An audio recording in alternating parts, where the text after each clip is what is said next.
पीले दांत वाली बहू। रंजना कभी ब्रश नहीं करती थी। उसे कितनी बार उसके माँ बाप ने डांटा, लेकिन उसका कोई असर उस पर होता ही नहीं था, जिस कारण से उसके दांत पीले पीले हो जाते हैं। शादी के बाद। अरे बहू, वैसे तो तुझ में कोई कमी नहीं है, पर तेरे दांत इतने पीले कैसे हैं बेटा? कैसे मतलब? कोई सर्जरी थोड़ी ना कराई है।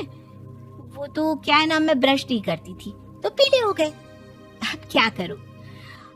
आप कहें तो लाल करवा लूं या फिर काले? यार ये क्या है, क्यों माँ से लड़ रही हो? लड़ रही हूँ? अरे मैं लड़ रही हूँ या ये बोल रही है कि दांत पीले हैं, पीले। अरे तपस्या थोड़ी ना की है इन्हें पीले करने के लिए। बकायदा ब्रश नहीं किया है 20 साल तक, तब जाकर। छी, कैसी बात कर रही हो? ये उस वक्त तो पीले नहीं थे जब हम लोग तुम्हें देखने आए थे। अरे तब साफ करवा लिया होगा डेंटिस्ट के पास जाकर। अब देखो कैसे पीले पीले लग रहे हैं। रंजना सास की तरफ गुस्से से देखती है। फिर शुरू हो गई पीले पीले पीले।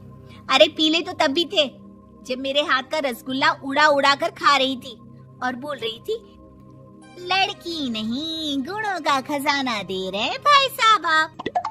खैर अब वो लोग करते भी तो क्या करते, पीले दांत वाली बहू पल्ले पड़ी थी तो झेलना तो था ही।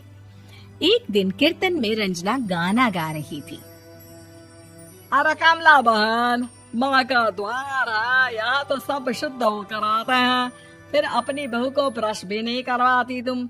दूर से पीले पीले दांत भक्ति में बाधा उत्पन्न कर रहे हैं। अरे कोई 2 साल के बच्चे थोड़ी ना लेकर आई हूँ मैं बहू बनाकर। अच्छी खासी लड़की है, अरे कैसे करवाऊं ब्रश? ये तो उसे खुद करना चाहिए ना। अब माँ बाप तो इसके जैसे तैसे निपटा दिए, ये नहीं सोचा कि सास कैसे संभालेगी। सास बहू को लेकर घर आ जाती है, लेकिन सोच लेती है कि अब इसे लेकर कहीं नहीं जाएगी। अगले रोज बहू कहती है, अरे क्या हो गया, मंदिर नहीं जाना क्या? कीर्तन का वक्त हो रहा है। मेरी मधुर वाणी से कान्हा जी जागते हैं और सोते हैं। आप तो जानती है ना उनकी भक्ति में कितना मन लगता है मेरा। वो क्या है ना, तबीयत ठीक नहीं लग रही है मेरी, आराम करूंगी मैं। तबीयत ठीक नहीं लग रही? अभी तो मिथुन के गाने पर नाच रही थी आप, और अब बोल रही है कि तबीयत ठीक नहीं लग रही। अरे भक्ति में मन लगा लो सासू माँ, ऊपर जाना है, क्या मुंह दिखाओगी आप? हाँ? सास को बहू की बात पर गुस्सा आ जाता है। मैं क्या मुंह दिखाऊंगी, इसकी चिंता तो ना कर, समझी? अपने मुंह की चिंता कर, जो ये पीले पीले दांत लेकर हर जगह पहुंच जाती है। पता है लोग कितना मजाक बनाते हैं। ना जी ना, मैं नहीं जाना कहीं तेरे साथ। तो ये बात है। कोई ना, मत जाओ, मैं अपने कमरे में ही बैठकर भक्ति कर लूंगी। ऊपर वाला दांत थोड़ी ना देखता है, मन देखता है, भावना देखता है।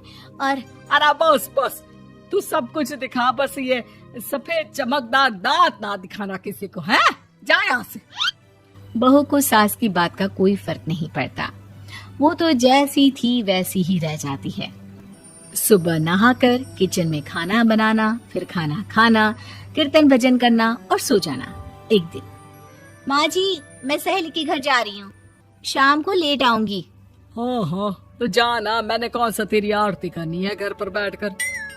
रंजना सहेली के घर जाती है, जहाँ वो पार्टी में जाने की तैयारी कर रही होती है। अरे शिखा, कहाँ जाने की तैयारी कर रही है?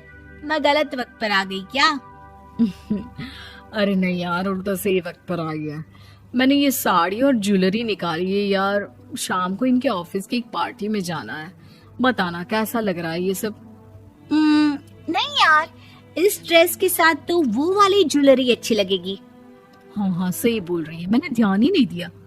वैसे तो हमेशा से मस्त फैशन सेंस रखती है। तो बड़ा जाती होगी ना पति के साथ पार्टी में। रंजना कुछ नहीं बोलती, बस सोचती है कि यार काश ये बात सही हो जाती। पर मैं क्यों नहीं जाती पार्टी में? क्या इन लोगों की कोई पार्टी होती नहीं होगी? रंजना घर आती है और रात में पति से सवाल करती है, एक बात बताइए, आप मुझे किसी पार्टी में क्यों नहीं ले जाते? क्या आपके यहाँ ऑफिस में पार्टी नहीं होती? पति बेचारा क्या कहता कि दांत पीले हैं तुम्हारे इसलिए। अरे कोई पार्टी होती नहीं हम लोगों के ऑफिस में, तो कहाँ से लेकर जाऊं? और मार्केट, मॉल, कहीं वीकेंड घूमना, कहीं तो। अरे यार, सारे हफ्ते में एक छुट्टी मिलती है, तो सोचता हूँ कि आराम ही कर लूं। क्यों? रंजना मन मार के रह जाती है। पहले कभी सास के साथ मंदिर जाया करती थी, लेकिन वो भी सास ने ले जाना बंद कर दिया। घर बैठी बैठी रंजना बोर हो जाती है। तभी उसे आइडिया आता है और वो मायके जाने का सोचती है। सासू माँ, 2 दिनों के लिए मम्मी के घर जा रही हूँ। अच्छा ठीक है, आराम से जा। और हाँ, माँ से कुछ अच्छी आदत सीख कर आना कि कैसे शरीर के हर भाग की तरह दांतों की सफाई भी जरूरी होती है, समझी? शुरू हो गई ना आप। वो लोग आपकी तरह नहीं है कि छोटी छोटी बात का बतंगड़ बना दे। उन लोगों के लिए मैं मायने रखती हूँ, ना कि मेरे पीले पीले दांत। रंजना माँ को बिना बताए उन लोगों को सरप्राइज देती है, लेकिन जैसे ही वो दरवाजे पर पहुंचती है, अंदर देखती है कि घर वाले कहीं जा रहे होते हैं। अब माँ, काश रंजना दीदी के दांतों वाली प्रॉब्लम नहीं होती, तो वो भी हम लोगों के साथ चलती ना बुआ जी की बेटी की शादी में। हाँ बेटा, लेकिन अब उसे कौन समझाए कि उसको उसके पीले दांत नहीं दिखते, लेकिन उसके आसपास के लोगों को कितना एम्बैरेसिंग फील कराते हैं।